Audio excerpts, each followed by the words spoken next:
Окей. Аха. ¿Qué pasa, Цецка Цачо?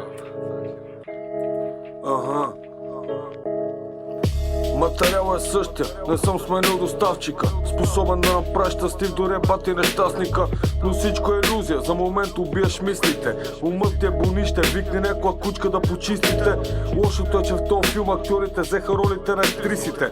Дам ти храна от кухнята, какво се случва зад кулисите. Рапа ми верно андерграунд, като го писах под земята. Ценността няма да стане комерси, ти ли си бил специален. Уважава всеки по-малко, брат, но на никой не си лоялен. Живота може да бъде прекрасен и в същото време брутален.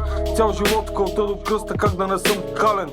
Съвестта ми си тръгна, братен, чувствам се като изоставен. И ако са се предаде, за какво изобщо си го правил? Кошмарите те навестяват, само защото не трябва да забравяш. Има скапани дни, в които въпреки това добре се справяш. В тази игра няма победител, брате, с егото се състезаваш. Не обеваш нито дума, но вътрешно си изтезаваш. Не преставаш да се надяваш, да продължаваш таланта да си пропиляваш. И ако не прекаляш този живот, значи нищо не заслужаваш.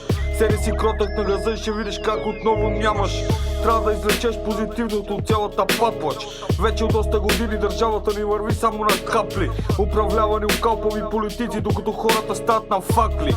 Не лъжа, братуха, провери в Google, това са шибани факти.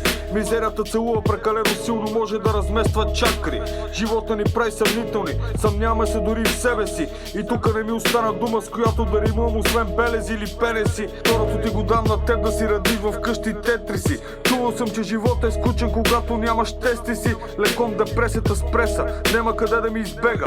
Тая кучка ще обеса, ако много се натега. В лабораторията на Декстър флексвам, но отдавна не тествам. Дявола се опита да ми направи услуга, но накрая му върнах жеста. Скъса го на стрес теста, докато не избега през вратата с 200. И единствената причина да бъда позитивен бе, че от обеля виждахме надежда. Това беше общо взето, бате. Само там виждахме надеждата, бате. Защото от левата страна беха гробищата. Не, по-скоро от десната беха, от лево беше надежда. Зависи от къде погледнеш. Но само там виждахме надеждата, бате. Даже нямаше и метро. Трябваше си фанаш единицата до центъра, защото там нямаше труле. Да не ги открадна случайно циганите, бате. Да не слава джийците, че ще ги удари ток. Аха, аха. Режи го, като месар.